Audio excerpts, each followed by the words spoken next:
How you doing, YouTube? Matt with a Massive Beer Reviews, back with yet another review. And we're back with a little Belgian Strong Dark action in the form of Heretic Brewing's Torment. Had this once before.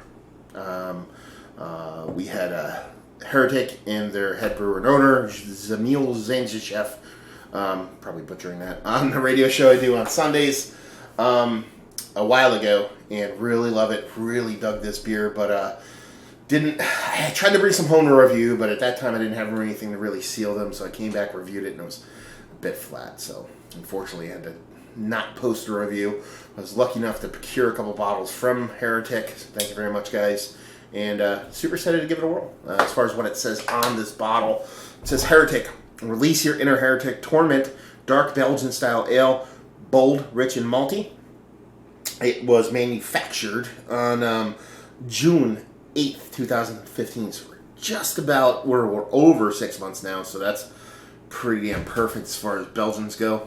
On the side here, and it says, when I first saw Schongaller's engraving of St. Anthony being tormented by devils, the image stuck with me. Years later, I found out that some consider St. Anthony the father of Monasticism. I don't know what that are, monks, but I know what it means, but I can't pronounce that goddamn word. Monks have produced great beers for centuries, so if there was no St. Anthony, we probably wouldn't have such great Trappist ales today, and that would truly be a life of torment. Our Torment is a rich beer with lots of caramel, malt, dark fruit, and dark Belgian candied sugars. The luscious fruity character of this fully caramel, appled, candy pears, and chocolate-covered oranges.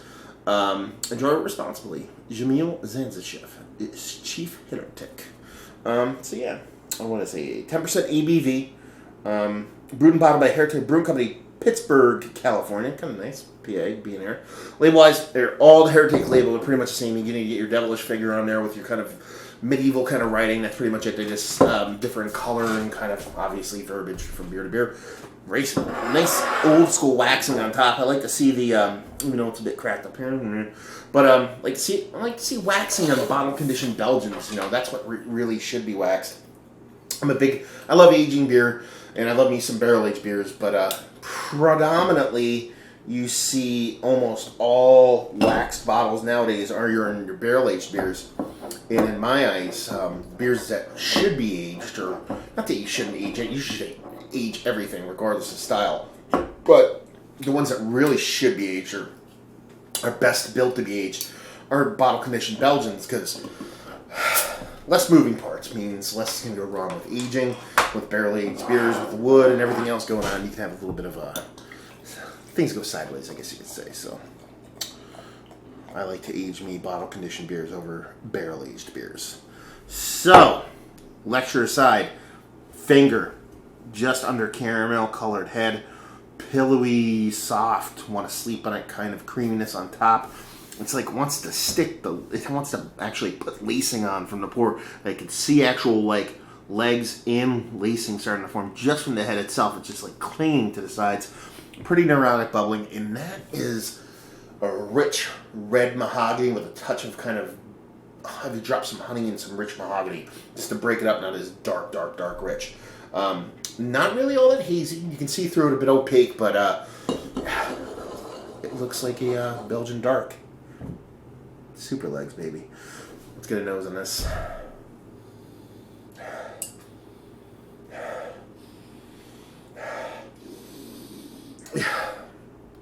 Nice Belgian spiciness to it, combined with definite Belgian dark fruits.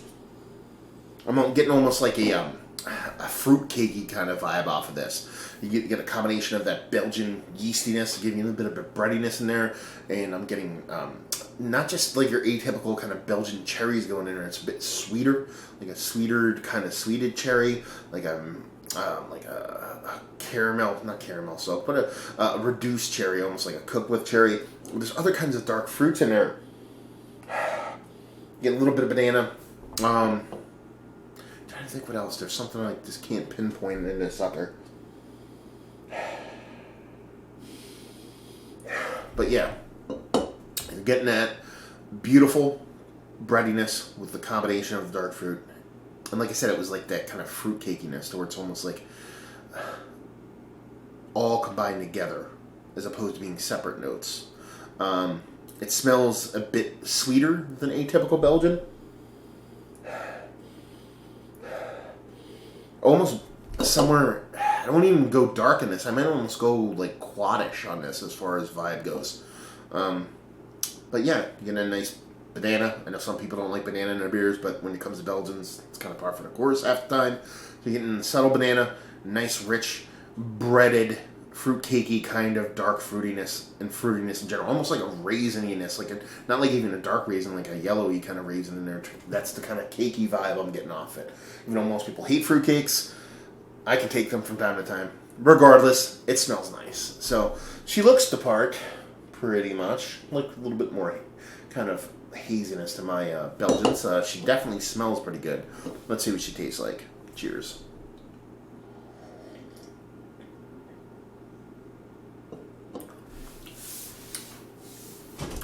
Oh yeah. That spicy Belgian yeastiness went from like a breadiness to more of a spicy kind of Belgian yeast in there, like coriander, maybe even a little bit of nutmeg.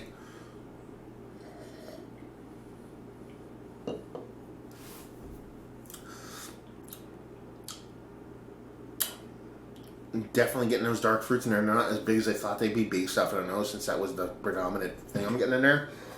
But it's a spicy yeast. It still has a breadiness to it, but a bit more spiciness. Definite dark fruits. Getting subtle milk chocolate out of it, but it's just barely there. Nice body to it. Definitely right in the double kind of range, somewhere between a double and a quad kind of mouthfeel.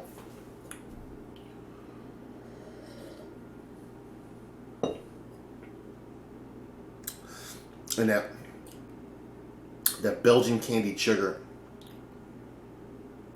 is kind of just weaving in and out of all those flavors. And it's pretty damn rich. It's not the hugest part of the beer. I'll probably go to spiciness would be there.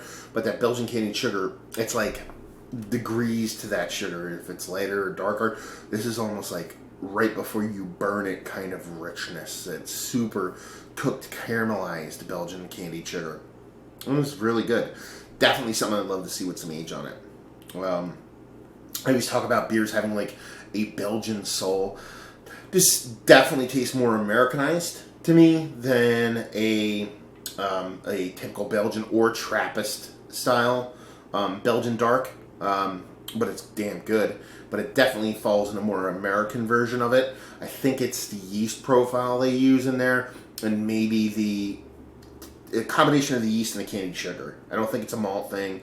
I think it's a combination of those two is just a bit more American for me. And it's not a bad thing. It's just that like it's nice to see. I like it. I like when breweries get really close. I can't really even tell that they're Americanized versions of Belgian or Trappist strong darks or quads or doubles or anything like that. But yeah, this definitely tastes a bit more American to me, but it's pretty damn good. Yeah, I dig it. Mouth feels nice. Everything around is nice. It's just, for me, and this is why I said I wish it had some age on it. I wish it had like a calling card factor to it. Like everything's very nice and it's made really well, and that's kind of like what Heretic does. They just do really nice, well-made beers. But I want some kind of flavor to tie it all together or jump out and really kind of be like, wow me. I'm kind of missing that in this. And I think age might bring that out. I think with age, and they wax it. So you're talking about a wax out bottle of a Belgian Style Dark. They're kind of telling you right then and there, you might want to fucking sit on this for a bit. With that Belgian candied sugar being as rich as it is, with having that spiciness there, that bigger spiciness, and a nice kind of all over the place dark fruit. I think if you age it, when it becomes a little bit rounder, but it also brings out a little bit more deeper, savory dark fruits, a little bit more pruny, dark raisiny, as opposed to that yellow raisiny kind of chocolate covered raisinette kind of thing I dig with age. I think if you gave this about another year or two, it would really kind of blossom into something pretty damn awesome. So let's talk about it. Is it one of the better Belgian darks I've had as of late? No. It just misses the mark, but it's really freaking good, so I don't want to diminish it on that point. If I were to score it like a traditional scoring system wise, it'd definitely be in the mid to high 80s. It just kind of misses that mark of being something, for me, being exceptional.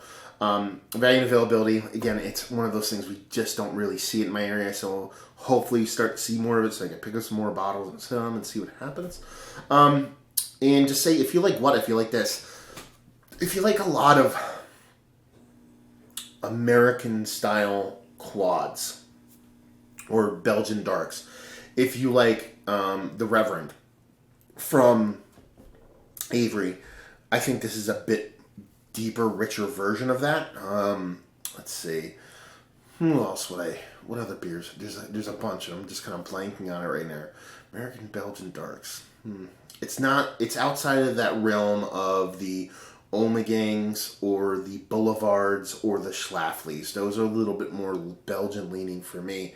It's more, like I said, I think of Reverend when I drink of this, but it's different than that. It's a bit richer and deeper and darker and a bit more hashed out than that one.